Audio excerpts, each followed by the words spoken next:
So we're going to be learning a mimer that's actually going to address a lot of the details of the event of Matan Torah itself.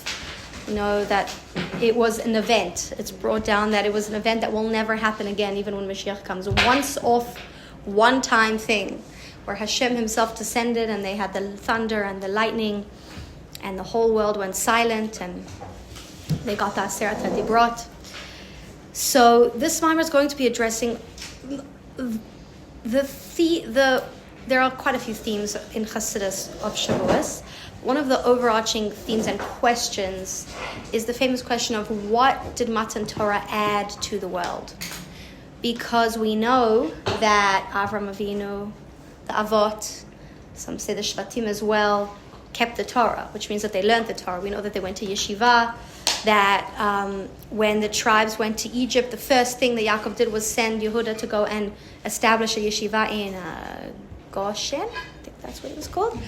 So this concept of Torah existed before Matan Torah. This concept of keeping mitzvahs existed before Matan Torah. So there, Chassidus takes it from all different angles, but it's really addressing the question of what did Matan Torah change? What was the reality of the world before, and what did the reality become afterwards? And what did it add, and what did it give us? We're going to be also asking another question and about the fact that we're going to look at the details of Matan Torah itself and notice that there is quite a split in terms of spiritual and physical. On the one hand, we say that it was the most spiritual experience that's ever been. God himself came down. The most powerful revelations of God that have ever been experienced, that ever will be experienced. And on the other hand, there's a lot of very, very physical, mundane, and seemingly low aspects and elements that came along with Matan Torah as well, as we're going to see. For example, if we look at the Aseret Dibrot themselves, most of them are really like repurposed Shever Mitzvahs B'nai Noach, right? There's not so much enlightenment in that process. So trying to understand why that is. And we're going to talk about the role that the Jewish people have as a nation in receiving the Torah, etc. So, yeah, this is a mimer that was given over by the Rebbe in Tafshin Lamed Gimel, which is 1973. That year of 1973, I think the Rebbe gave over 42 maimarim. It says it was given over on Erev Chag HaShavuot, so the night before Shavuot. And it says at the bottom here, Hanacha Bilti Muga. Does anyone remember what Bilti Muga means? Muga? Right at the top in the parentheses. Bilti Muga. So we said, if it says Muga means... Something about edited. You're right. Muga means it's edited. Bilti Muga means it's not edited. It means it was transcribed as it was sort of spoken and published, but it wasn't gone over by the Rebbe afterwards. It's just helpful to, like, when you see that. Okay, is it a Muga mimer or is it a non-Muga mimer? And again, we have a lot of Hebrews, so just a reminder wherever your Hebrew is. If your Hebrew is good enough to follow, then I do recommend you follow along inside. But if it is just going to distract you, then you don't have to. But if you are following inside, again, just let me know if you have questions on some translations. Okay, so I don't have too much of an introduction to this mimer. It's quite clear. It's not too up in the air, la-di-da. It's a quite clear flowing mimer, which is why I was excited to teach it, and I think we can just go right inside. So, 411, first page. The name of the mimer is whatever the opening words of the mimer are. So the name of this mimer is B'Shah She'Ekdimu Yisrael, at the time when the Jewish people prefaced. Okay, that's, someone says, what mimer are you learning? B'Shah She'Ekdimu Yisrael. We just take the first few words, that's the name of the mimer. This is bringing the verse that discusses the Na'aseh v'Nishma. That you guys are all familiar with this idea of Na'aseh v'Nishma. The Jews said before they receive the Torah, we will do and then we will listen. So, B'Shah Shehekdimu Yisrael Na'aseh L'Nishma. At the time when the Jewish people started off with Na'aseh before Nishma, they said to God, even before seeing what the Torah said, we accept it. Even before actually learning about what they were accepting. They accepted, say, we will do, and then we will listen. Ba'u shishim ribo malachi ashares, 60,000 angels came. Call 60,000 or 600,000? Because there were 600,000 Jews. L'kol echad ve'echad meYisrael, to each and every one of the Jewish people. V'kashru lahem shnei ketarim, and they tied for them 2 crowns. They gave each Jew 2 crowns. Echad keneged nase, one for nase, for the we will do. The echad keneged nishma, and one for we will listen. This is brought in the Gemara. This is something that, as a child, you always learn about the crowns of the nase and nishma, and make the crowns. The hine yadua, it is known, shehamala, that the advantage, the hakdamat nase lenishma, of the Jewish people prefacing nase, we will do, before nishma, we will understand, we will listen, hi habitl. This is the idea of bitl, which we've been speaking about a lot in the context of Torah learning, right? When we learn about Torah learning, bitl comes up, and especially the Maimarim of Shavuos. And the truth is that Shavuos in general is really, if you approach Shavuos with the perspective of Chassidus, it's a time of bittul. And we see that difference very strongly actually in the Tikkun Leil. I'm not sure who was teaching you about the Tikkun Leil, but Tikkun Leil means that you stay up all night learning Torah, right? We're Tikkun, we're metaken, fixing the mistake, the fact that we slept in. But Chabad, because we base our customs and our actions based on the philosophy of the Chassidus we're learning, we actually don't learn very much. Has anyone actually looked at a Tikkun Leil Shavuos that Chabad says? It's basically just saying the whole Torah, the whole written Torah you read through, many, many, many parts of Tanakh, Megillas, Rus, parts of Ksuvim, etc. There's no learning happening. It's not a time where you're learning new chidushim in Torah and listening to shiurim. In a Chabad house, you'll have shiurim because people are coming. They're not going to sit and read Tikkun Leil. It takes a couple of hours to read the whole thing. However, a typical Chabad person staying up is going to say Tikkun Leil. They're saying Torah, not learning Torah, not finding chidushim in Torah, saying the words of Torah. And also, there's a custom to say the whole Tehillim over Shavuot. Because what happened? What's the connection between Tehillim and Shavuot? That's right. David HaMelech passed away on Shavuot.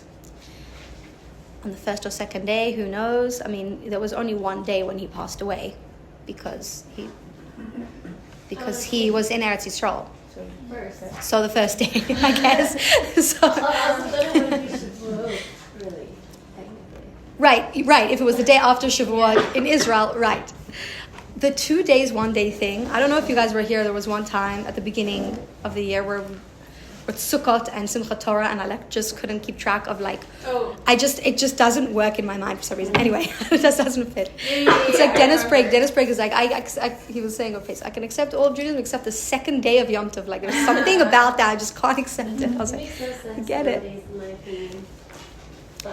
So you agree with Dennis Brigg? You can chat to him about it. He's very passionate about it. Yeah. So there's a connection between King David and Tehillim. He passed away on Shavuot, and so there's a custom to say the whole Tehillim.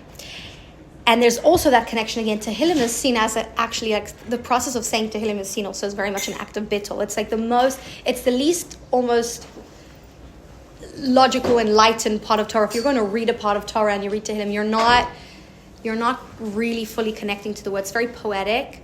A lot of it is very difficult to understand, even if you know fluent Hebrew, even if you know Lashon Kodesh. Tehillim is hard to really follow, and when we say Tehillim, we're pretty much saying Tehillim. And so there's that connection as well, that actually the approach that we have towards the day of Shavuot, based on all of the Maimarim that we learn about Shavuot, is one of bittul. And we see this very, very much in the Nasa v'Nishma. Nasa v'Nishma is bittul. What is Nasa v'Nishma saying? No questions. We're going to do, and then we'll listen. First we'll accept Kabbalat all, and then we will listen. And the whole Shavuot really does have this theme of what we call bittul, because that's truly, as we've discussed very much until now, the way that we can really connect to Torah. The way that we can really draw down the highest levels of God and access the highest revelations is when we put ourselves aside, when we don't define ourselves by our limitations, We put our limitations aside and we align ourselves with Hashem. So what was happening here on the third line at the end? Shemakabel al atzmai, that they were accepting on themselves, a person accepts on himself, Lakayem kol davar sheyomru lo, to fulfill everything that's said to him, od terem, even before sheshomea im yochel lakayma, before he even hears if he's able to do it. So this is a very, very big deal what the Jewish people did. They had no idea what God was going to tell them to do, and they accepted it before. Like, we don't do that today, you know. We read contracts before we accept things. We look at the details, we weigh the options, and then we say, okay, we don't just, sometimes we do. It will just be like, listen, like, I'm going to work for you, whatever it takes. We do that sometimes too, but it's a very big leap. K'di'isa b'Gemara, as it's written in the Gemara, dekadmiso pomeichu la'adonaichu, that they put their ears before their mouth. I think that's what it is. That they first said, they put their mouth before their ears. First they accepted, and then they said, well, listen, we'll hear what you have to say. We'll hear what we're actually accepting. What are the terms? The Jews were accepting? Was accepting the Torah. That even before they received the Torah, they accepted the Torah. Shemizeh muvan, that from this it's understood. Sheha'inyan dahakdamat na'aseh nishma, that what's this whole idea that's brought, that the Jewish people prefaced with na'aseh before nishma, with we will do before we will hear, hi bitul legamre. It's talking about the ultimate level of bitul. When we learn things in Chassidus, there's degrees, there's levels of service of God, there's levels of fear of God, levels of love of God, and there's levels of bitul, the levels of how much we've actually given ourselves over. And the Rebbe is making the argument here that Nasa v'nishma represents the highest form of bitul. Bitul legamre, a total state of nullification. Shelamala mikol medida v'hagbala, that's higher than any sort of limitation. B'lamala me'aseichel v'tam v'das, and it's above logic and reasoning completely. V'ad shemavor b'kal makomot, until, as it's explained in many different places, shehabitul, that the bitul that's represented, the hakdamat na'aseh nishma, by prefacing we will do to we will listen, he lo bitul la'aratzonot. 1 second, I'll finish this and then we'll just the end of the verse. He lo bitul la'aratzonot. The Jewish people were not giving them over to God's will. Ki im bitul ba'alaratz, and they were giving themselves over to the one who had a will. Who's the one who had the will? God himself. So you can say, I am given over to the things that you want me to do. And then there's a limit there to, okay, so the things that you want me to do, I'm going to do. I've committed myself. But then I'm giving myself over to you completely. And that's what the Jews were doing here. That's considered the highest level of bitul. Yeah. Can you explain what bitul is? Because yes, sure. I keep hearing it and people I'm so confused. I'm so happy you asked that. Thank you. Okay. So, bitul. Bitul has a lot of English translations that it depends on who the teacher is, whether they're going to use different ones. The one that's usually used is nullification, because levatel literally means to cancel something out in modern Hebrew as well. Levatel means to cancel. So nullification. What does nullification mean, right? So it's the idea of putting ourselves aside and making room for God. I heard from Tzipia, I think I've told this to you, that she uses the word alignment, and I really like that. Have you heard her say that? Since I heard that I heard it from the shluchas who heard it from her, I really connect with that kind of definition. It's very much in line with how Chassidus explains it. It's not that I'm canceling myself out. It's not that I'm getting rid of myself and cutting off my personality for God. It's that I'm aligning my cause with God's cause. I'm aligning my will with God's will, my desire with God's desire. In this case, the Rebbe is saying, what's the highest level of bitul that we're describing here? They were aligning themselves with God. So not just my desire with God's desire, but everything that I am with everything that God is, which is like a total commitment and giving yourself over. So it's an alignment. And it's a process that takes... Our godly soul is already in a state of bitul. Our godly soul is already aligned with God. It's godly. It's made in the image of God, and it wants what God wants. Our animal soul is not aligned, is not in a state of bitul naturally. And so the work of bitul happens actually with our animal soul, of getting our animal soul aligned with our godly soul. That what our godly soul wants is now what our animal soul wants, desires, does, acts on, etc. Does that make sense? Does it? So gesund. Okay. So, do we understand here the difference between Ratzon and Bal HaRatzon? The Rebbe is going to explain that they didn't just give themselves over to God's will, they gave themselves over to the one who had the will, to God himself. Dehine. 1, 2, 3, 4, 5, 6, 7, 8 lines from the top, if you're following inside, after the full stop. Dehine Bechinas HaRatzon. What is Ratzon? Have we spoken about Ratzon? Have we spoken about the power, the 5 levels of the soul? And I think so. I think we have, at the beginning of the year. That we have Nefesh, that we have Nefesh, Ruach, Neshama, Chaya, Yechida. We did. I think it was a while ago. And the Chaya and the Yechida represent the Ratzon and the Tainug of the soul. So the Ratzon means the will, the motivation, the determination, And the Tainug is, we learned about it in, trying to remember. We learned about it in the Nisyonos Maimer when we spoke about Yechida and we spoke about, I wrote it out. Right, of the animals. So I just started teaching that Maimer again in Machon Shoshana, and it was a very exciting moment. Just to go over it again, and So we did speak about this idea. What is Ratzon? Ratzon means will. Our will. We also spoke about it in the context of Purim as well. Remember? Oh, yes. Right? That's when we really kind of went into it. We have Seichel and we have Ratzon and we have... So Ratzon means desire. Our soul, our desire comes from a very, very deep place within our soul, which is why the Chabad approach, not only the Chabad approach, but the approach to our desires is not that they're actually these bad, terrible things. They're actually guiding us in very specific directions. They represent a very deep part of us. Sometimes they get lost in translation, the desire in its original form as it then expresses itself out into our brains through our animal soul, and we have to kind of redirect that. But desire, Ratzon, is a very, very high level that exists within ourselves, and that exists within God as well. God also has, we've spoken about Midos, God has, right, the Sephiros, God has Seichel, intellect, and again, God, as he's expressed himself in the world, has all these things. God has Ratzon as well. God has desires. What are God's desires? At least the ones that we know about.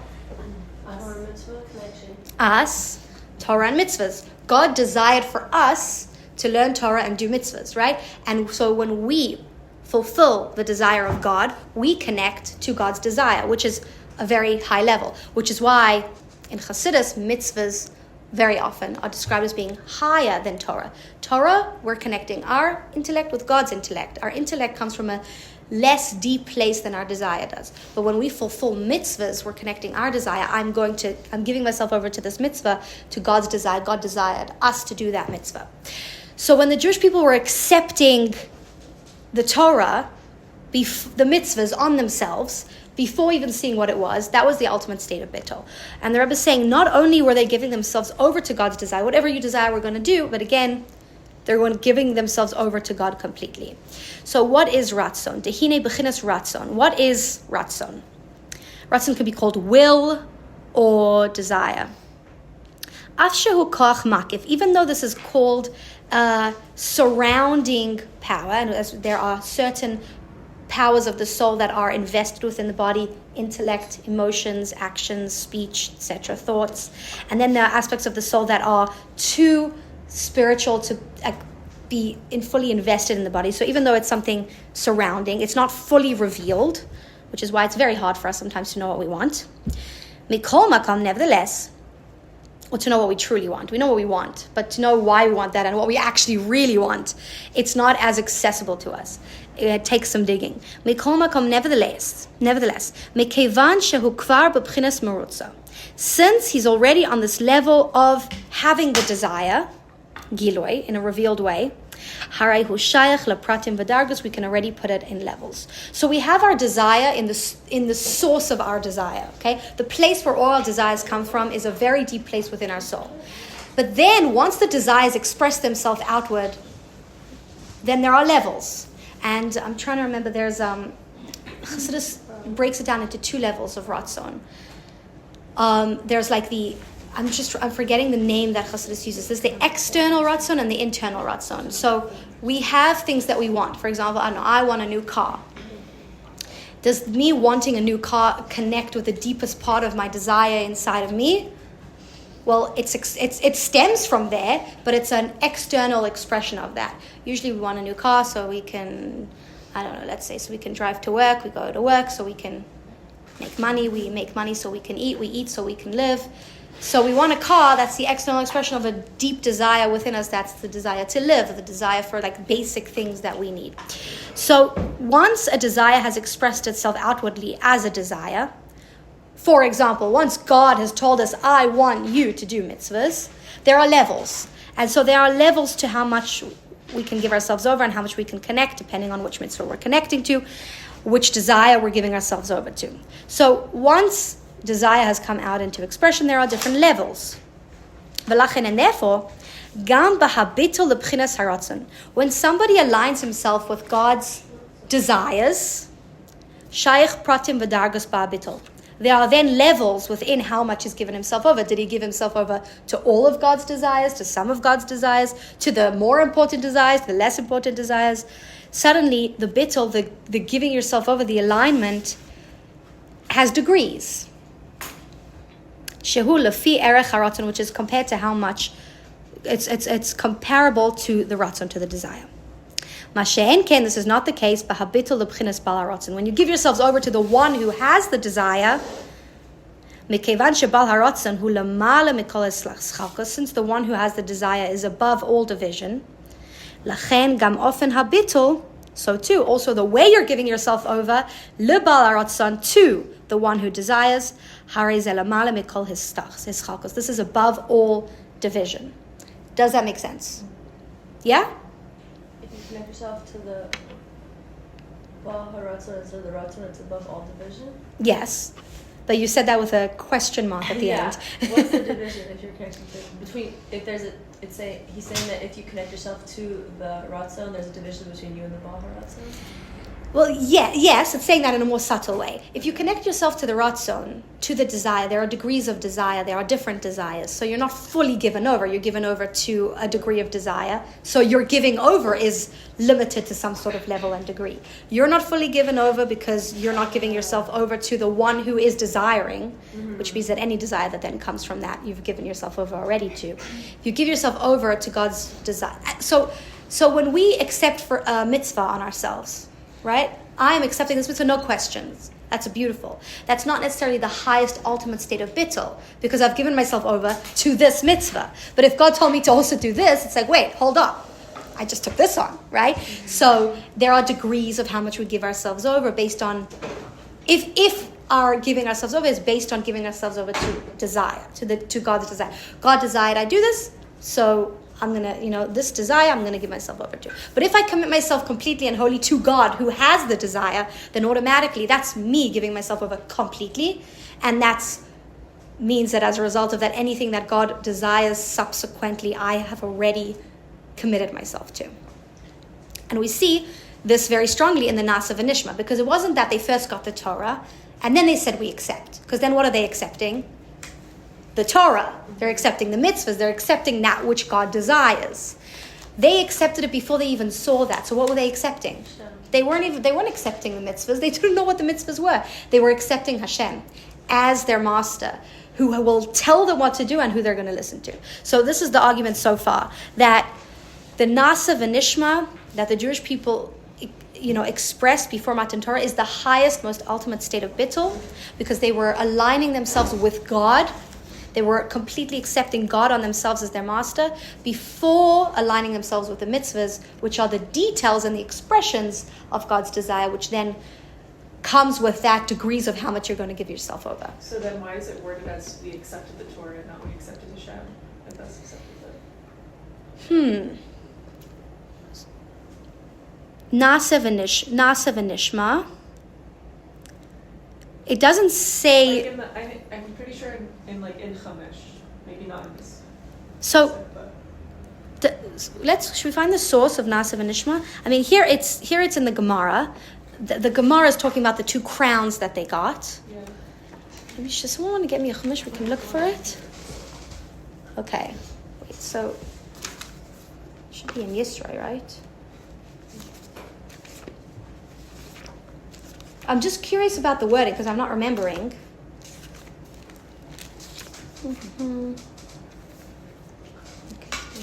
Just said Nasa Vinishma. Yeah, I don't think that there was a destroy. They will do, and then they will accept. Meaning they will accept When people the boundaries use it, the boundaries go down. Second time, Moses went down, and people wanting them. God smote them. Did they say Nasa Vinishma in the Torah? Now I'm like really. Yeah, I think they did. Yeah. So where would it be here? Okay, I'm gonna have to check it afterwards. Wait, where's that book? So I'll answer your question based on what's coming up for now. If I understand your question, why didn't they say we accept you? Why are they saying we will do and we will listen? From what I'm understanding, it's pardon? Yeah. From what I'm understanding, it's saying the same thing. Because they were accepting, they were saying we will do and listen to your Torah, to your commandments, before seeing what the Torah was and what the commandments were. That means that they're just accepting God. Does that make sense? If it came afterwards, it said, okay, now that we've heard it all, we're going to do it. We're accepting God's commandments. We're accepting God's Torah. And then there's also the element that Torah and God are one. Right? So when we accept his Torah, we're accepting God. But the fact that they said, God, whatever you tell us, we're going to do and listen. And listen also is important. Listen means we're going to learn everything that you told us. We're going to take it seriously. We're going, but we're going to do it first. We take it on ourselves. That's accepting God. That's like that. Yeah. I don't know, I was just going to say in the Parsha last week, Hashem said to the people, if you follow my decrees, your statutes are the Torah. So it's like he already told them what to do first. It wasn't if you follow me, if you follow my decrees. So it seems like he's here, this is last week's Parsha. This is after they already had the Torah. So this is after they already had the Torah, learned the Torah, and accepted it. So, as opposed to, let's say, the ultimate, I would say even the ultimate form of us following God would be the fact that we left Egypt and followed him into the desert. And why did we do that? So that you will serve me, right? So we committed ourselves to God before we knew what we were getting ourselves into. Let's put it that way. Yeah. Once we knew what we had gotten ourselves into, and we didn't, we had already accepted it, so we didn't have a choice by then. he says, if you follow my decrees, and then observe my commandments, and then perform my will. So it's like he puts it in order. And in which one does it start with? Decrees is in Hebrew? It starts with the chukais, right? Because the idea from last week's parsha speaks a lot about this idea of bittul as well. Yeah, in b'chukaisai telechu v'es mitzvaisai v'es ismaisam. B'chukaisai is referring to the laws that God gave us that don't make any sense, that have no logic to them. That's the chukais, and it starts specifically with that. And there's a lot of chassidus actually from this parsha that says, because actually ultimately we don't all of the mitzvahs we take on, even the ones that seem logical, because God told us to do them.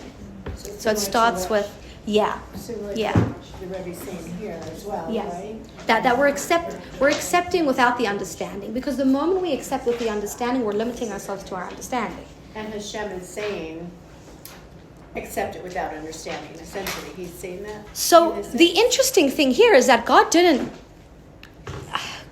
command us to say Nasa v'nishma. We did that. That was actually something that we did ourselves. Here, over there, God is commanding us to.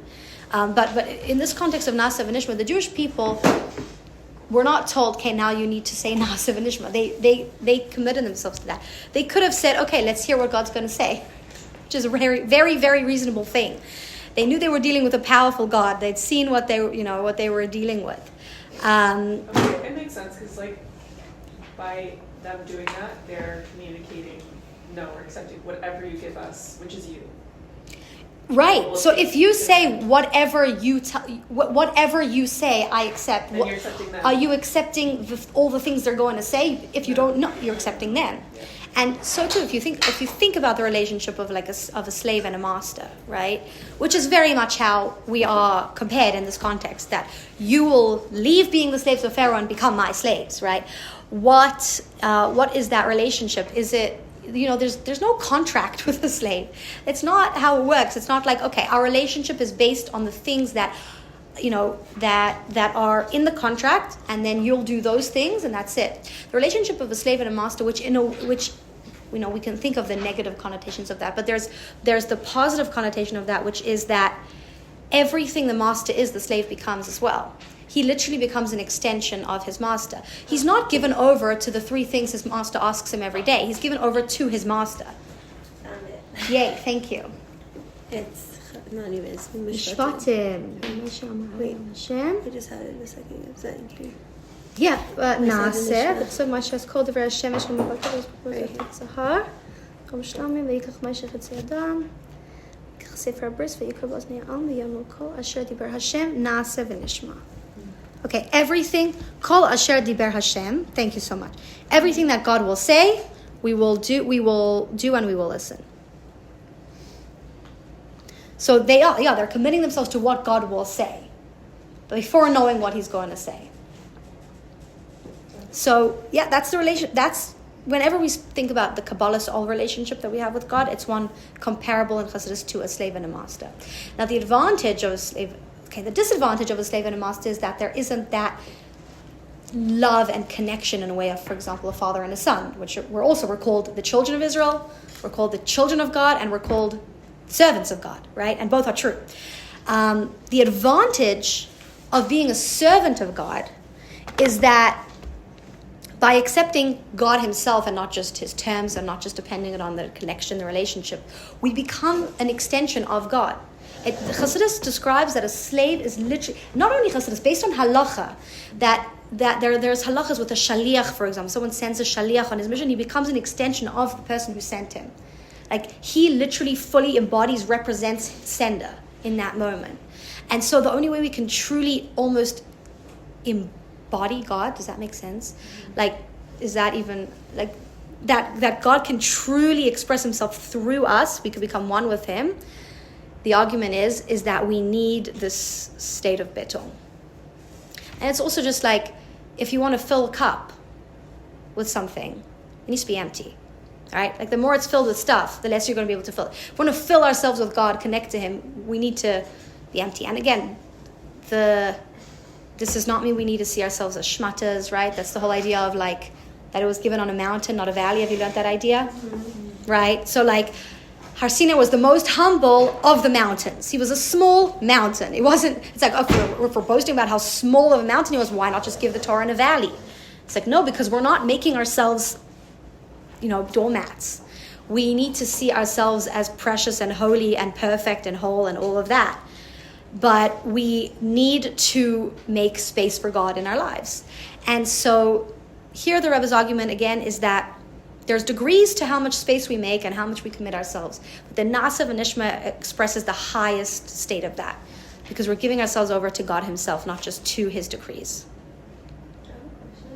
So when in a situation where someone gives himself over, like, let's say just like someone's will, let's say the will is like, I don't know, character or seichel, can the person give themselves over, give their full self to a part of the will, or is that's a really good question. Is given to your no, exactly. So whatever you've given yourself, whatever degree you've given yourself over to in the person, that's how much is going to come out of you as well. Okay. So maybe I'm connecting my will to your will. Okay. Now what you want, I want. That's a very deep level. But it's not the full of. But I'm not giving my entire being over to your entire being. Okay. So that's I'm so glad you brought that up, because that's the connection here. Because the Jewish people weren't giving themselves over to God's Ratzon, but rather to God Himself, to the Baal HaRatzon. Baal means the owner of the Ratzon, the one who desires. They thereby didn't only give their desire over to God, they gave their whole selves over to God, and that's called the ultimate state of bittul. So if you're connecting on an intellectual level with somebody, then your intellect's connecting with them, your speech is connecting with them. So whatever you've committed yourself to in that person, that's what comes from you. Mm-hmm. So if I'm committing myself to you, if it's my whole self to your whole self, and that's how we two separate things become one. Mm-hmm. Thank you. I'm so glad you brought up that point, because it became more clear in my head as well. So, okay, continue. Mm-hmm. So, and again, this idea of bittul, which we're not actually going to focus on for so much of the mimer. We're going to continue into other things. Every Shavuos, because I told Yossi, I was looking for a mimer, and I told him, okay, we just learned about bittul and learning Torah in the last mimer, so let's try a different idea for Shavuos. So it was no. Sorry, we can't get the Torah without talking about bittul. It just is not happening. So there are different aspects. And at the end of the day, and I think I've mentioned this to you before, but this is what Chabad Chassidus comes down to at the end of the day. It's what it comes down to. It's the fundamental difference you're going to notice if, for example, you go and learn in a non-Chabad institution. Well, that has many broad categories, but let's say like a non-Hasidic, non-Sephardi institution versus a Chabad one. You'll see it. There's a fundamental sort of philosophical approach to what is the premise we need in our Judaism. You'll notice that if anyone's you can pick up on that. The way we approach Torah, the way we approach service of God, based on the Chabad philosophy, has this underlying premise of bittul. The moment you start to feel yourself, I just read such an interesting story. I'll finish with this today, and then I think it was Reb Isaac Homler. He was a very great chassid. He was a very, very great chassid. I think he was able to give over Chassidus at some point. He gave over a mimer. He walked into the room full of Chassidim once with his colleague, with his friend. He walked in and everybody stood up, and so he went like this, sit down. And then afterwards, his friend turned to him and said, "How do you know they were standing up for you? Maybe they were standing up for me." And he was like, "Oh my gosh, you're right. Just assume," which they were standing up for him. But he's like, "Yeah, I just assumed that they were standing up for me, so I told everyone to sit down." And he spent the whole night went back to learn in Tanya the sections that talk about bittul and that talk about, getting rid of your it's the stories in that context are just, there are so many. And it's just a practical thing that we'll go separate with, because actually we're not going to continue talking about bittul so much for the rest of the mimer. It's like for our own lives. What does this mean, bittul? Like I'm going to wake up in the morning and I'm just aligned, right? And I'm not asking questions. Like we're very for asking questions. I'm so happy when you ask questions, especially if I'm mentioning an idea. So thank you, Emma. That you don't know what it is, you're not familiar, you're hearing a word over and over, ask. We're very for asking questions and using our intellect in relationship with God and having a love of God and a fear of God and all of that.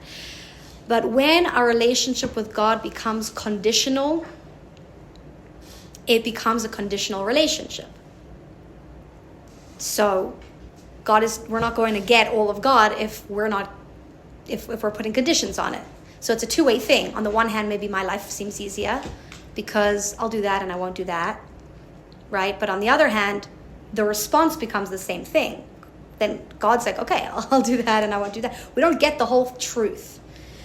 What did Yossi just said on Shabbos? You can't be just a little bit pregnant. Has anyone heard that before? I don't know where that comes from. There's no such thing as being just a little bit pregnant. We can't have God by saying, you know what, that and that, sure, that not so much. And that's not to say that we're going to be perfect. Absolutely, we always have many, many, many things that we need to work on. But what's the underlying message there? Is it when it works for me, I'll do it, and when it doesn't, I have another life. I have other avenues for which I can turn to.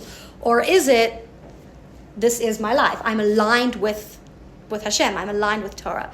So it has very, very practical applications. It's not bittul that we're walking around like these little, like Kabbalah solniks, which is a good thing, but we need to have our full personality and our full being involved and invested in this relationship with God, in our Judaism, but with the approach of that this is not on my terms. Because the moment it all becomes on my terms, we get God on my terms. Do we really want God on my terms? God is so much more than that. So, that's just my bittul rant for the day. So we'll continue with this idea. We'll finish it until the next paragraph. And then we're going to go to the next question, which was, why is there this extreme separation within Matan Torah of, on the one hand, a very physical experience, and on the other hand, a very, very spiritual one? And how does that work? So we'll discuss that as well. Have a great day, everyone.